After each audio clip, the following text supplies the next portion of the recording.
আউযু বিল্লাহি মিনাশ শাইতানির রাজিম বিসমিল্লাহির রহমানির রহিম। সম্মানিত ভিউয়ার্স, রুকায়া ও তাবিজাত চিকিৎসা সেন্টারে আপনাদেরকে স্বাগতম। আজকে আলোচনা হলো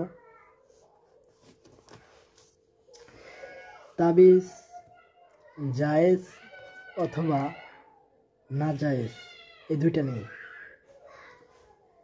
বিভিন্ন আলেমদের মতে তাবিজ শিরক এবং না জায়েজ, আবার অনেকে বর্ণনা করছেন যে তাবিজ জায়েজ। এর কারণ দর্শাইছেন যারা জায়েজ বলতেছেন, তারা বলতেছেন, যেমন আল্লামা মোল্লা আলী কারি রহমতে আলাই বলেন, হারাম তাবিজ দ্বারা উদ্দেশ্য ওই তাবিজ যা জাহিলিয়াতের যুগে ছিল, আর কোরআনের আয়াত, আল্লাহর নাম, সিফাত ও হাদিসের উল্লেখিত দোয়াসমূহের দ্বারা যে তাবিজ দেওয়া হয় কিংবা ঝাড়ফুঁক করা হয় তাতে কোনো অসুবিধা নাই। বরং মুস্তাহাব।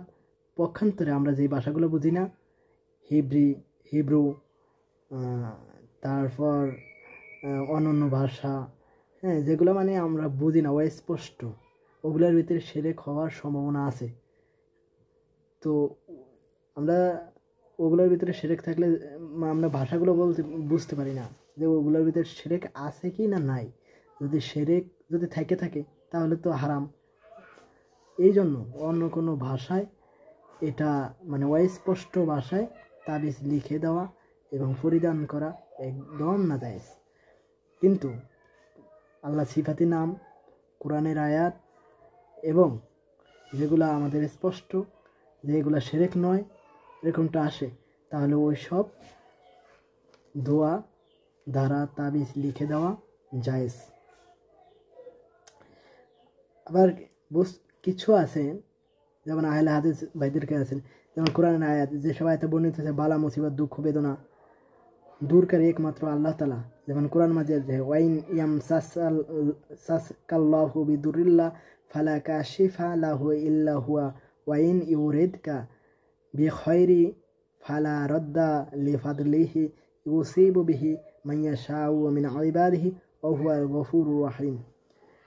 এর অর্থ হলো, আল্লাহ আমাকে কোনো বিপদ দিলে তিনি ব্যতীত উহা দূরকারী আর কেহ নাই, এবং আল্লাহ যদি আমার মঙ্গল চান তবে তার অনুগ্রহ ফেরানোর কেহ নাই। তার বান্দাদের মধ্যে যাকে ইচ্ছা তিনি মঙ্গল দান করেন, তিনি ক্ষমাশীল এবং পরম দয়ালু। বস্তুত এ ধরনের আয়াত দ্বারা তাবিজ হারাম বলা মোটেও সঠিক নয়। কারণ এই কোরআনের আয়াত দ্বারা যদি আমরা প্রমাণ করি যে তাবিজ হারাম, তাহলে এটা আমাদের ভ্রান্ত ধারণা। কারণ তাবিজ হলো একটা বাহ্যিক উছিলা মাত্র, কিন্তু মনে রাখতে হবে তাবিজের নিজস্ব কোনো ক্ষমতা নাই। এর ভিতরে যেই ক্রিয়া, এটা মহান আল্লাহ রাব্বুল আলামিন দান করেন। তো বাহ্যিক উছিলা হিসেবে যদি এটাকে আমরা হারাম ধরি, যে বাহ্যিক এটা তো বাহ্যিক উছিলা, তো বাহ্যিক উছিলাকে যদি আমরা হারাম ধরি তাহলে বাহ্যিক সকল চিকিৎসা হারাম হয়ে যাবে। কারণ ওষুধ খাওয়া এটাও তো বাহ্যিক। যেমন আরেকটা আছে, যেমন 3টা শর্তে আরও আলোচনাগুলো আছে। যেমন মোল্লা আলী কারি রহমতে আলী বলেন, হারাম তাবিজ দ্বারা উদ্দেশ্য ওই তাবিজ যা জাহিলিয়াতের যুগে ছিল, মাথায় কিছু তাবিজ বানত, ওগুলা। কারণ ওই সময় কোরআনের যারা জাহেল কাফের, তারা তো কোরআনের আয়াত দেন নাই, আল্লাহর নাম, সিফাতি নাম এগুলো দেন নাই। এইসব তাবিজ হারাম, কারণ তারা শিরকি বাক্য দ্বারা তাবিজ লিখত। এই জন্য মহানবী সাল্লাল্লাহু আলাইহি ওয়াসাল্লামের সময়কার উকবা ইবনে আমের জুহানি রাদিয়াল্লাহু তাআলা থেকে বর্ণিত, তিনি বলেন, রাসূল সাল্লাল্লাহু আলাইহি ওয়াসাল্লামের নিকট 10 জনের একটি দল আসলেন বায়াত গ্রহণ করার জন্য, কিন্তু রাসূল 9 জনকে বায়াত দিলেন, একজনকে বায়াত দিলেন না, কারণ তার ভিতরে তাবিজ ছিল। যখন তাবিজ ছুটে ফেলেছে তখন রাসূল সাল্লাল্লাহু আলাইহি ওয়াসাল্লাম বায়াত দিয়েছেন। কিন্তু এ দ্বারা আমরা যদি ধরে নেই তাবিজ হারাম, তা হবে না। কারণ ওই তাবিজের ভিতরে শিরকি কিছু ছিল, কারণ তারা জাহেলিয়াত, তারা কাফের থেকে তারা কি মুসলমান হওয়ার জন্য আসছেন। তো ওটার ভিতরে জাহেলিয়াতের যে বাক্যগুলো ছিল শিরকি, এই জন্য মহানবী সাল্লাল্লাহু আলাইহি সাল্লাম তাদেরকে বায়াত গ্রহণ করান নাই, বায়াত দেন নাই।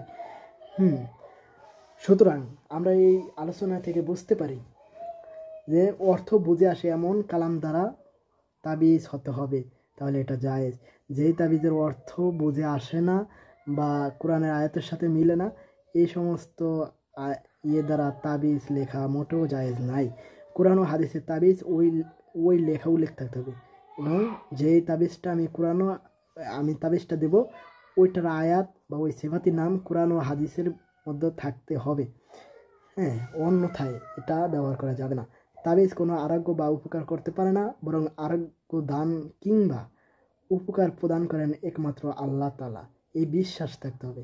যদি আমরা তাবিজকে প্রক্রিয়াশীল মনে করি, তাহলে তা প্রকৃত ক্রিয়াশীল মনে করি, তাহলে তা কোনো নিঃসন্দেহে হারাম ও শিরক বলে গণ্য হবে, কারণ তাবিজের কোনো ক্ষমতা নেই।